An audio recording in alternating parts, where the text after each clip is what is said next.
Long before the first humans stood upright and took their place in the world, there was a beautiful land that was ruled by what many would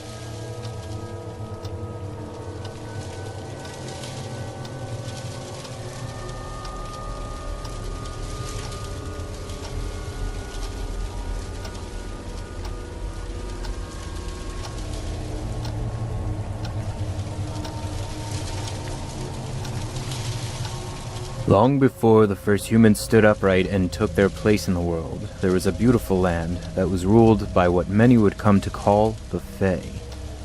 These ancient beings were worshipped by mankind, but they were also feared. Humans were right to be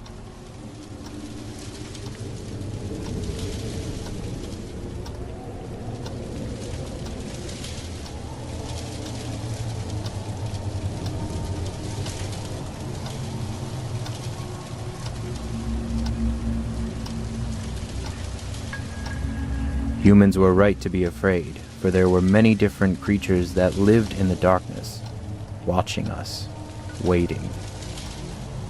Most were harmless enough, amusing themselves by causing mischief and playing pranks on humans that crossed their paths. However, some had more sinister intentions. The Earthling, for example, have developed a liking for the taste of human children. These monsters are small, unnaturally fast, and impossible to kill. It was an unlucky tragedy for my people that we decided to build our village here, right in the middle of the Earthlings' territory. We have lost so many of our children over this past year, there aren't enough tears in this world to weep for their loss. Thankfully though, my grandmother taught me well in the ways of my druid ancestors. I may not be able to kill the little beasts,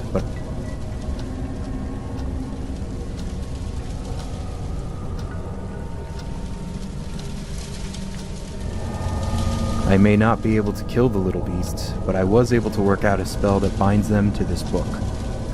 I can only hide it and pray that it never falls into the hands of a child. If you are reading this, know that I'm truly sorry for the demons that have now been passed on to you. Opening the book will have awakened them, and I'm sure they will be ravenously hungry.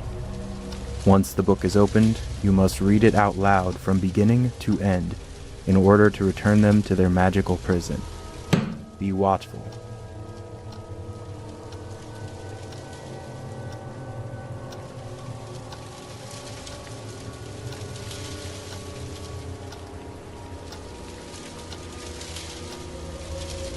Be watchful.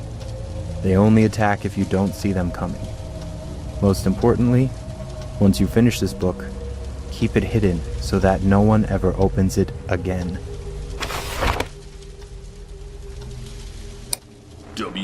WIGS-FM 98.7 Game Talk.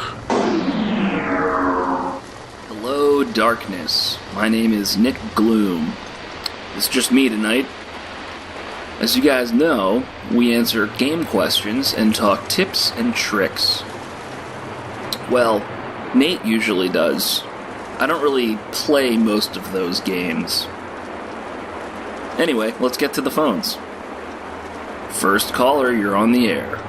Hi, Nick. I'm wondering, how do I beat the final boss in Terminator Destruction? How would I know that? Oh, I don't know. I'm stuck here working for crap money. I still can't afford to buy new Atari games. Would you like me to page Nate? I don't Here's know. the thing. Like I said, I'm working here. I don't usually come on the radio. So, I don't have as much of a bedside manner as Nate does. But it's totally fine. I bought a new OBasic book, which is the programming language for Atari, since I can't afford to buy my own Atari games, and I'm working on my own homebrew game. The pending title is Evil Midnight, where I'm not sure what you're going to have to do yet, but I think it's going to be a horror game, and it's going to be at nighttime, and it's going to be evil. Basically, you would do something all night, and then you would win. It's kind of like working here. I try to keep my head down all night, but Janet asks me to go on the air. And I'm always getting asked to do stuff.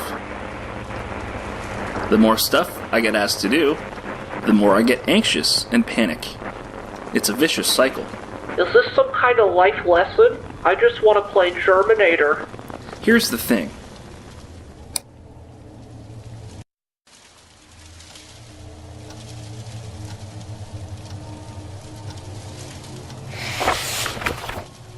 Little Maggie O'Brien was the first. The children had been playing in Hogan's Forest when they all heard a noise. Sensing no danger because there were so many of them, 12 children in all decided to investigate the source of the strange sound. As they all searched high and low, they soon realized that Maggie was missing. Frantically, they began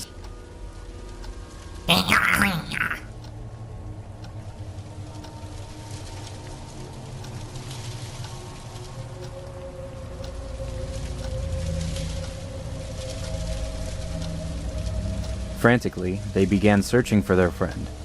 She was a small girl who loved to play hide and seek.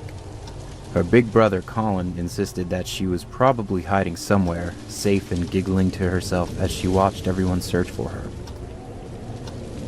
The sun sank low in the sky and the forest grew dark. The children, frustrated and panicked, ran back to the village to alert their parents that little Maggie was nowhere to be found.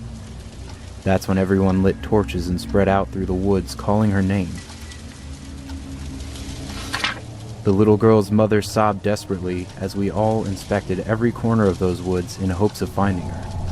Her brother kept searching, tears streaming down his cheeks. I'm her big brother, He said, rubbing his eyes. I'm supposed to make sure nothing happens to her. It's not your fault, Colin, I assured him. We'll find her soon and she'll be no worse for the wear. He nodded, forced a smile, and we all continued looking. The moment I heard him scream,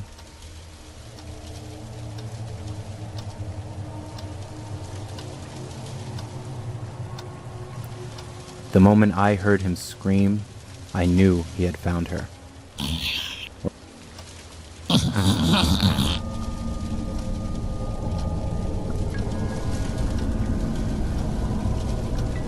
Or rather, what was left of her, which wasn't much.